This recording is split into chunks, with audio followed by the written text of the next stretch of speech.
Let's return to one of our top stories, the wildfires in Canada. The race to evacuate thousands of people in the remote northern part of that country. Rice correspondent Labo Olarinoye is monitoring developments and she joins us live for more on that in London. Labo, it's good to have you with us. Now, can you give us an update with the evacuation effort so far?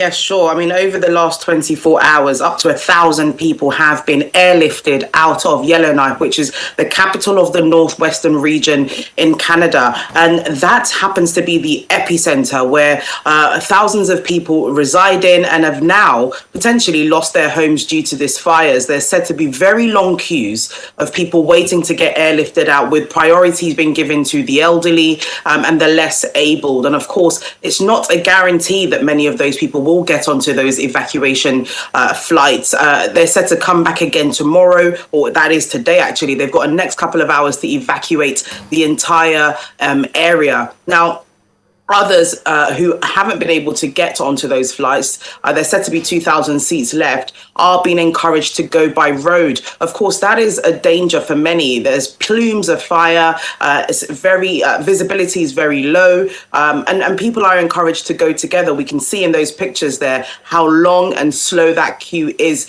for many people that are trying to get out. Now, the area Yellowknife has been battling with wildfires for a number of weeks now, of course, due to the droughts and what the emergency agencies are saying is being caused by dry lightning. So far, they have 236 active fires, but they've had in the area anyway, they've had up to 1,000 fires, but currently there's just over 200 active ones that the rescue operatives are currently dealing with. Now, the rescue operation, of course, has been led by the Canadian Air Armed Forces, as well as other para rescue agencies, if you like. And it's worse off in other parts of Canada, places like the British Columbia, which is in the southwestern region. 4,800 people live in that area, and there's said to be a mass evacuation program going on there. In fact, they've got even more active fires of just over 300 active fires. So it is a tough time for residents of parts of Canada at the moment, you know, and it's a very dire strait for them currently with these fires. Indeed, Labo. And what more do we know about, you know, the 1,000 active fires in Canada at the moment? Well, so far, we know that some have been put under control, but actually some of them are causing more fires. Like I say, there are active fires in Yellowknife, which is where you're seeing those pictures now. And those have predominantly been caused by the dry lightning. Of course, other fires that are cooling down are lighting up again, relighting and igniting other fires in other parts of the area. And that is what is the biggest challenge for those rescue operatives now to keep under control. And as you can imagine, an inferno is something that keeps catching on and getting bigger and bigger. It reduces visibility. It, of course, destroys homes, vegetation, wildlife, and the environment as a whole. So even people leaving by road, it's very difficult for them to get out because of the fact that they cannot see, they don't know what's at the end of the other road, and the fire is slowly creeping into highways.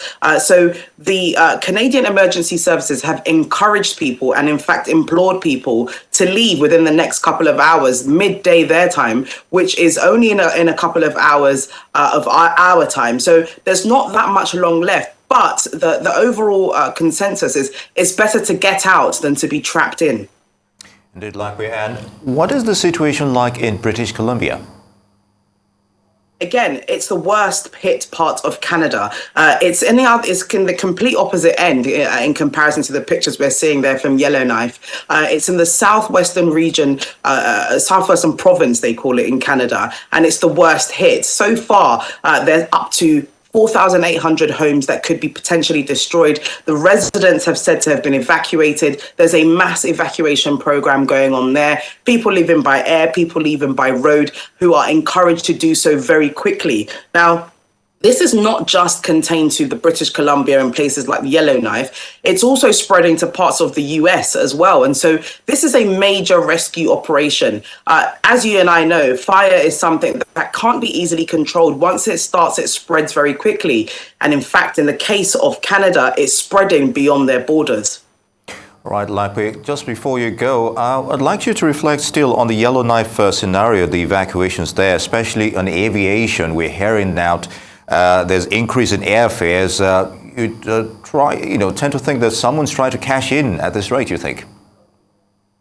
Well, certainly, I think when there's always a negative issue like this or an environmental issue, there are some opportunists out there that will try and cash in. But I think that is not necessarily the focus. I think people are desperate. They have to bump up the prices, unfortunately, because there's more people that are demanding for seats that are available. I told you earlier that the evacuation flights by the armed forces, by the Canadian Air Force, have 1,000 people have already gone out, but there's only about 2,000 seats left. And so what then happens to the rest of the people that are trying to get out via air? They are then forced to go by road. So, of course, trying to meet the demand and the supply of this evacuation program, unfortunately, as economics tell us, will affect the price. And it's sad, but I think the most important thing is that the evacuation program goes ahead smoothly and that the most affected people can get out as soon as possible. Great, Lakwe. Of course, didn't expect any less from you. But really quickly, can you tell us more about the frustration being caused by the Facebook news ban in Canada? Yes, for many people who are trying to check in on their family, this has become a bone of contention, if you like.